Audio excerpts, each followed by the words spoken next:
નમસ્કાર, આપ જોઈ રહ્યા છો TV9 અત્યાર સુધીના તમામ ખાસ સમાચારો સાથે હું છું ઝરણા સોની।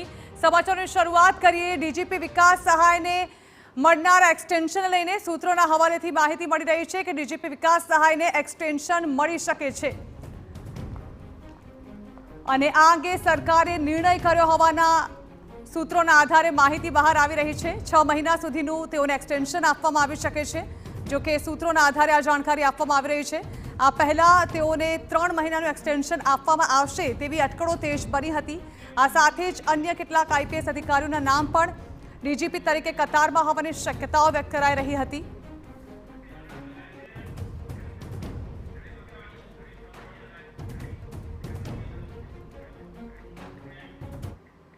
તો આ અંગે વધુ માહિતી આપવા સંવાદદાતા હરીન માથરાવાળે અમારી સાથે જોડાઈ રહ્યા છે। હરીન, હવે ડીજીપી વિકાસ સહાયને 6 મહિનાનું એક્સટેન્શન આપી શકે છે સરકાર તેવી માહિતી સૂત્રોના આધારે સામે આવી રહી છે। જણાવવા માંગે શું વાતો ચાલી રહી છે આ મામલે?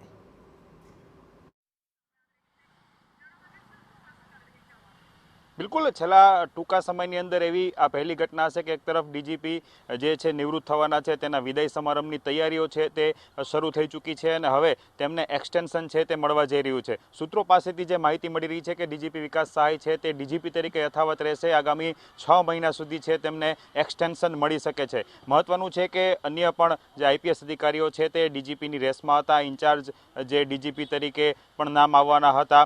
કાયમી ડીજીપી તરીકે એટલે કે એકાદ વર્ષની સમયગાળાના પણ ડીજીપી તરીકે અન્ય નામો ચર્ચાતા હતા। KLN રાવની વાત હોય, મનોજ અગ્રવાલની વાત હોય, આ તમામનું છે લિસ્ટમાં નામ હતું। પરંતુ જે રીતે છેલ્લી ઘડીના સમાચારો આવી રહ્યા છે કે ડીજીપી વિકાસ સહાય છે તે જ ડીજીપી તરીકે 6 મહિના સુધી યથાવત રહી શકે છે। જોકે સરકાર દ્વારા સત્તાવાર રીતે થોડી જ વારમાં આ છે જાહેરાત કરવામાં આવશે। જોકે બીજી તરફ વાત કરવામાં આવે તો કદાચ જો ડીજીપી વિકાસ સહાયને એક્સટેન્શન ન મળે તો પછી ઇન્ચાર્જ ડીજીપી તરીકે પણ જે છે નામો આવી રહ્યા છે।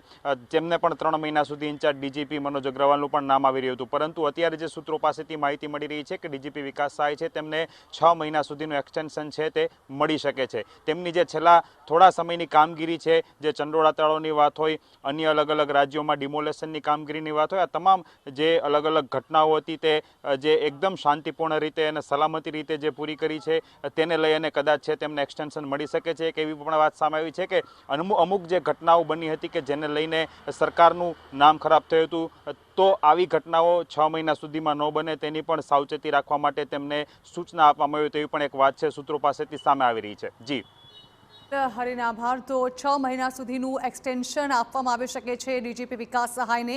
આ અંગે ઘણી અટકળો ચાલી રહી હતી। આ પહેલા માહિતી હતી કે લગભગ 3 મહિના સુધીનું એક્સટેન્શન તેઓને આપવામાં આવી શકે છે। જો કે બીજી તરફ તેમના વિદાયને લઈને પણ તમામ તૈયારીઓ કરવામાં આવી રહી હતી। કેટલાક સિનિયર આઈપીએસ જે છે તેમના પણ નામો કતારમાં હોવાની માહિતી સામે આવી રહી હતી।